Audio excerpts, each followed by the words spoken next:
have you ever, like, tried to read one of those really famous spiritual or philosophical texts and just felt like you were bouncing right off the surface of it? Oh, absolutely. All the time. Right. You sit there, you read the words on the page, and you might even understand the vocabulary perfectly, but that profound aha moment that everyone always talks about, it just never actually arrives. Yeah, it really feels like standing in front of a locked door. I mean, you know there's a treasure room inside, and you can clearly see the keyhole, but you just keep jiggling the handle and nothing happens. Nothing happens. Exactly. And the most natural response is to just assume, well, I must be doing something wrong intellectually. Yeah, you start wondering, am I just not smart enough for this? Or like, did I miss some prerequisite reading? Do I need a PhD in ancient history just to get it? Which is such a common frustration. It really is. Well, welcome to today's deep dive.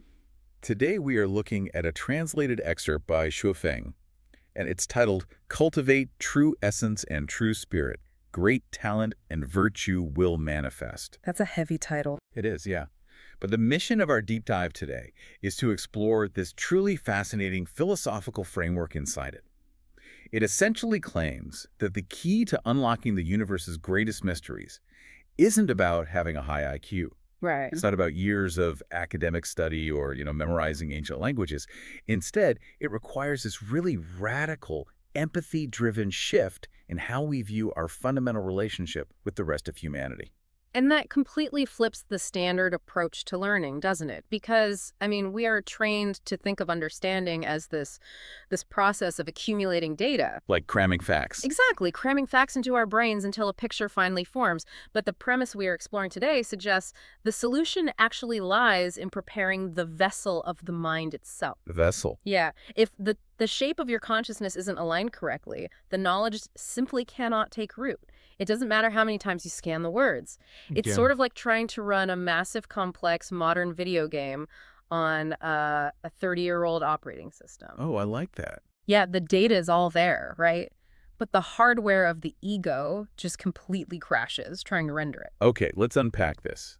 Because to understand how to finally unlock these texts, we first have to look at the specific roadblock this philosophy identifies. Right, and they use a universally recognized example to illustrate this roadblock. They talk about the Diamond Sutra. Okay. It's one of the most historically significant, deeply revered texts in Mahayana Buddhism. And millions of people read it, but so many just walk away with only a surface-level grasp. Right, they just get the aesthetics of it. Yeah, they might memorize a famous, beautiful quote like, all conditioned phenomena are like a dream, an illusion, a bubble, a shadow. Which, sounds very poetic. It looks fantastic on like a motivational post or an Instagram feed. It really does, but just pulling that quote out means missing what the text describes as the Himalayan mountain of wisdom. Yeah, the infinite mysteries of the universe that the sutra actually encompasses just remain completely hidden. You get the poetry, but you miss the physics of the universe it's actually trying to teach. And I think the most validating part of this entire framework is the explicit assertion that this failure to understand has nothing to do with your intelligence. Exactly. Like, it's not about your cultural background. It's not even about whether you have prior knowledge of Buddhist terminology. No, the missing ingredient is identified as something called the Mahayana aspiration, which basically translates to the great vehicle aspiration or just the highest aspiration. The great vehicle. Right. And to understand this, we really have to look at what that term actually means mechanically. The idea of a great vehicle means you aren't just trying to reach enlightenment or profound understanding alone. Right. You are trying to build a vehicle large enough to carry literally everyone with you. The teachings of the world-honored one, referring to the Buddha, were specifically broadcast on a frequency meant for those who had already cultivated this inclusive collective mindset. So if I could try an analogy here, because I was really trying to visualize this while I was reading the source material. Yeah, go for it. So if trying to read and comprehend the Diamond Sutra is like trying to watch a 3D movie, having a genius-level intellect or incredible vocabulary is just having 20/20 vision. Okay, yeah. Like, it's helpful, obviously. Yeah. But this Mahayana aspiration, that collective universal mindset that is the actual pair of 3D glasses. Oh, let's go.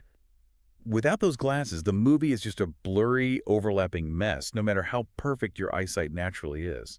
What's fascinating here is how perfectly that aligns with the actual mechanics of perception. I mean, with a 3D movie, the information is physically present on the screen, just like the ink is on the page of the Yeah, sutra. exactly. But without that specific optical filter, the one required to decode those overlapping images into a comprehensible three-dimensional space, Hmm.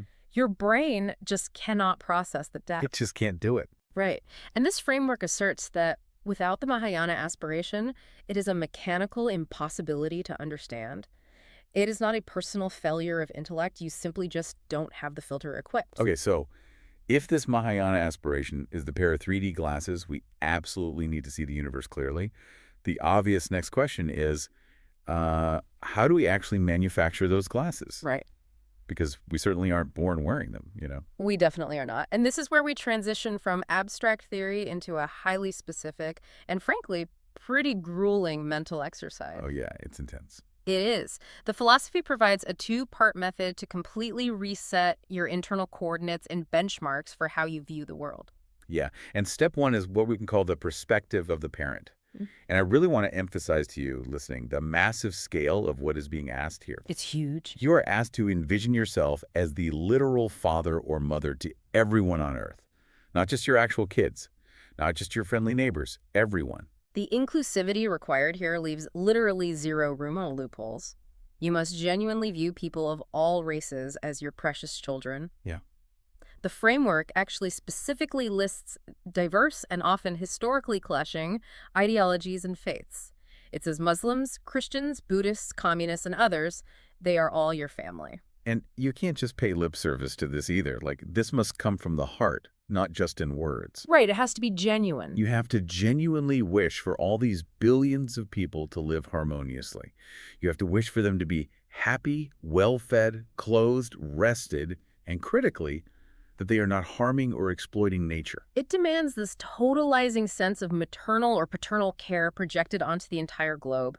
I mean, think about the exact way a loving parent looks down at a sleeping newborn, Oh, yeah. just completely overwhelmed with the hope that this child has the best possible life, free from suffering. Now, map that exact feeling onto 8 billion strangers. Here's where it gets really interesting, though. Yeah. Because, I mean, it's very easy to love humanity in the abstract. Oh, for sure. Sitting alone in a quiet room with a cup of tea. Sure, I love the world, but applying this in reality, think about the political pundit on TV who makes your blood boil. Yeah. Or think about the incredibly aggressive driver who just dangerously cut you off in traffic. This philosophy demands that you look at them and genuinely feel like they are your precious child throwing a tantrum, Right. and your only desire is to see them rested and happy. I mean, that is a massive, almost impossible ego check for the average person. It is, because it requires dismantling the fundamental biological boundaries we naturally draw between us and them, or between friend and threat. Exactly. It forces your mind to operate in this boundless, nurturing way, which systematically overrides your natural self-preservation coordinates. And setting these new benchmarks for how you view human society gathers what the text calls true essence and true spirit. But wait, if I'm walking around acting like the parent to 8 billion people, doesn't that just inflate my ego even more? Henny, like, I run the risk of developing a massive savior complex. Right. Looking down on everyone else as my foolish children who just desperately need my guidance. Ah, yes. That is the exact psychological trap, which brings us to the necessary counterbalance of step 2. Yeah. Step 2 flips the dynamic entirely to prevent that arrogance. Now, you must place yourself in the position of the son or daughter of all the world's people. Wow. So we swing from viewing everyone as our child to viewing everyone as our parent. Exactly. You have to view people of every nation as parents who nourish you. They are kin to whom you are deeply indebted. Okay. And as their child, your duty is to honor them, to share their burdens. And this is the crucial behavioral shift, not to seek what you can extract from them, but instead to constantly consider how you can give back. There is a really vivid analogy used here that stuck with me. We are told to emulate the spirit of a cow. I love that one. It's a beautifully grounded metaphor for processing the world, isn't it? It really is. Think about the daily life of a cow. It consumes simple, ordinary, sometimes bitter grass from the earth. But internally, its biological mechanism transforms that basic, rough intake into rich, sweet milk to nourish its caregivers. Yeah, it takes in something common or even unpleasant and produces something highly valuable and nourishing for others. Exactly. And by doing these two things simultaneously, acting as the ultimate protective parent guiding humanity and the ultimate humble child serving humanity, this true essence and true spirit resides within you, eventually manifesting as great talent and virtue. And it operates as a complete paradox to the modern individualistic mindset we all have. Totally. We are conditioned to believe that we gather talent and virtue by focusing intensely on ourselves. We study harder to beat the curve, we compete for promotions, we acquire more resources to secure our own borders. Right. Look out for number one. Exactly. But this framework argues the exact inverse. By minimizing selfish desires and maximizing your capacity to serve and contribute to others, you basically open the channels for true greatness to flow through you. So what does this all mean in practice? Because I have to push back a little on the day-to-day reality of living this way. Sure, go ahead. We've talked about shifting our coordinates and treating the whole world as our family. But if I am constantly, 24/7, trying to serve billions of people like a devoted parent and honoring them like an obedient child, Yeah. how does that lead to what this philosophy calls actionless action? Honestly, that just sounds like a massive, exhausting amount of action. Well, it sounds exhausting because we are projecting our current ego-driven mindset onto those actions. Okay, fair. This gets to the heart of what philosophical traditions mean by terms like actionless action or wu-wei in Taoist thought. If we connect this to the bigger picture, the exhaustion you are imagining doesn't come from the physical effort of helping people. It comes from friction. Friction, like mental friction. Yes. Think about the brain calories you burn on a daily basis just managing your ego. Oh, wow. In our normal lives, our actions are heavy because they are laden with this constant internal negotiation. We are constantly calculating, what's in it for me. How does this make me look? Exactly. Am I getting my fair share of the credit? Are they disrespecting me? That background processing is what actually drains our energy. Hold on. If that guy in traffic cuts me off, suppressing my urge to honk, yell, and flip him off requires an enormous amount of mental friction. Right. I have to actively fight my own adrenaline and instincts.